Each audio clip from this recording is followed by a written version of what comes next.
In April, at least 5 boats sank in the Mediterranean, killing approximately 1,200 people. They died trying to migrate to Europe, many of them having fled war-wrecked countries like Syria. The international media reacted with shock. Even the Wall Street Journal ran the story on its front page. La Repubblica calls it the apocalypse of the migrants. El País is aghast at the horror in Europe. Corriere della Sera mourns that they drowned dreaming of Europe. Yet although these newspapers would appear to be saddened by the deaths of migrants, and although they appear to have a minimal respect for the dead, the detail of the coverage overlaps with the policy goals and justifications of the European politicians, and in effect works to dehumanize and delegitimize migrants.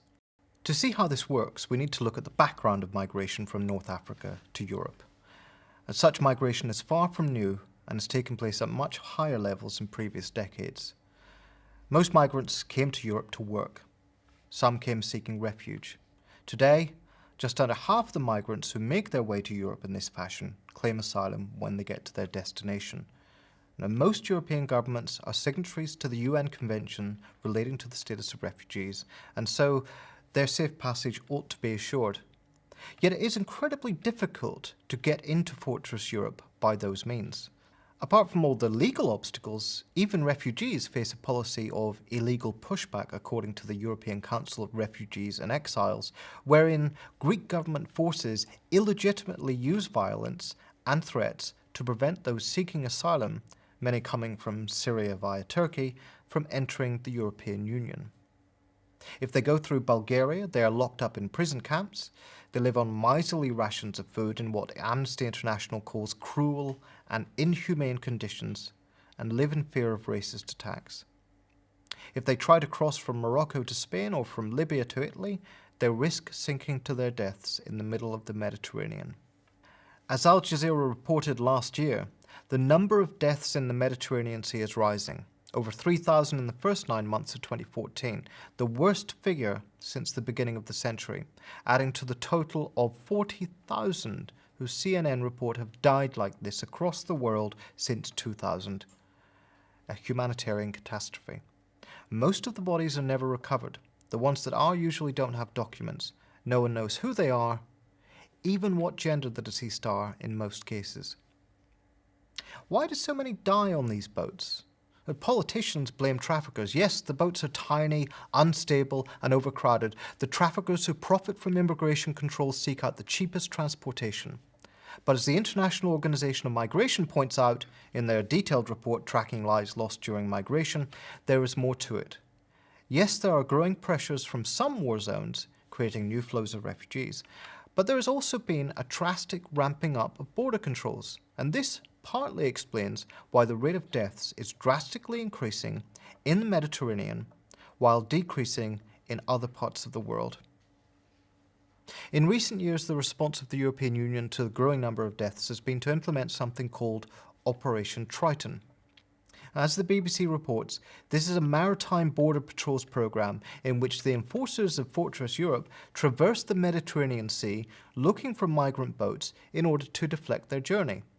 The EU also demands that North African states help obstruct refugees. Recently, for example, the Moroccan authorities brutally destroyed the makeshift camps which had been built for migrants near the Spanish border, as reported by The Guardian.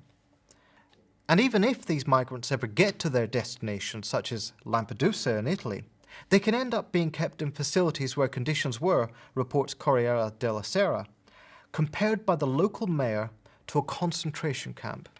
The response of EU politicians to the latest crisis ranges from alarmism to downright thuggishness, an instance of the latter being British Conservative politician Michael Portillo, who, reports The Mirror, said that the surviving migrants should be rounded up and dumped on a Libyan beach.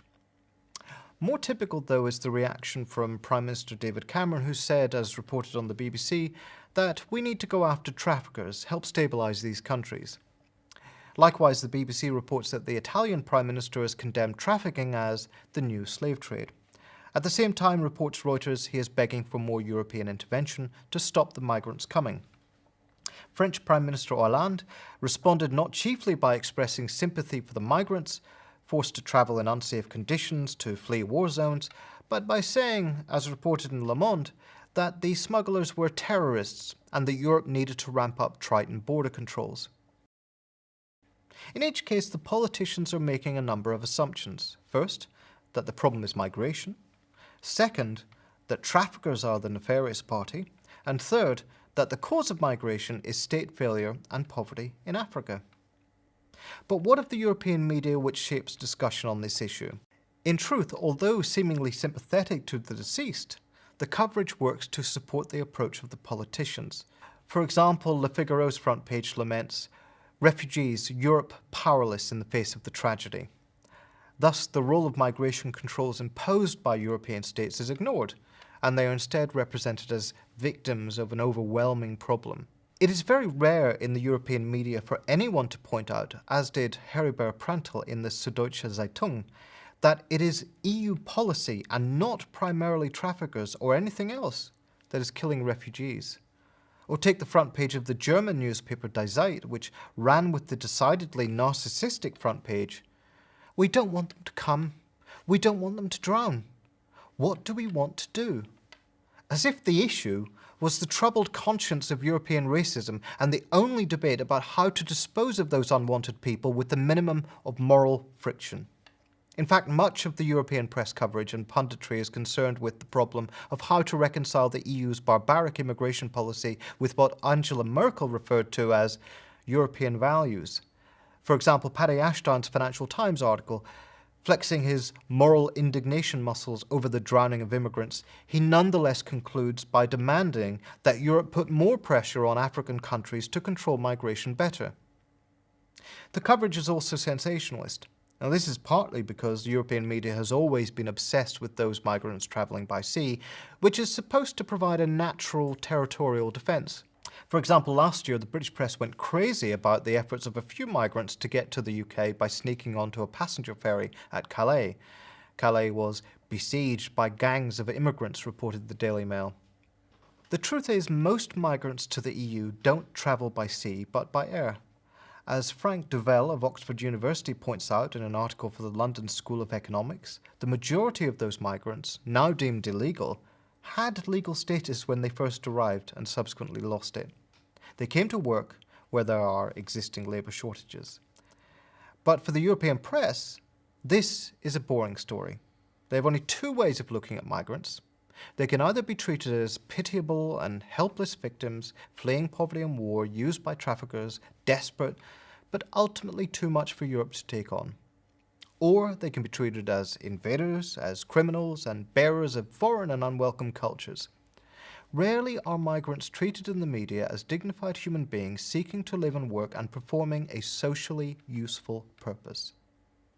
Take the example of the German daily Deutsche Welle, which faults African media for ignoring the crisis of migrants travelling. Why? Because the assumption of the European media is that this is an African problem. Likewise, the French television network France TV Info blames chaos in Libya for the waves of migrants heading to Europe.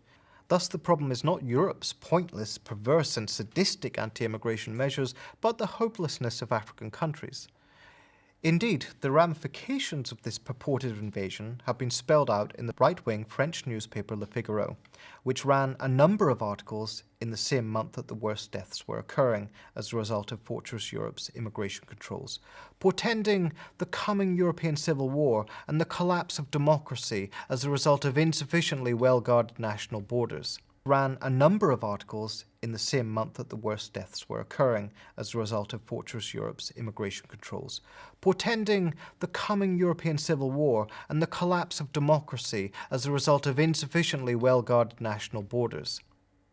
Perhaps most despicable of all was a column by the popular British provocateur Katie Hopkins, who openly aped the language of the far right in a column for the right-wing tabloid The Sun.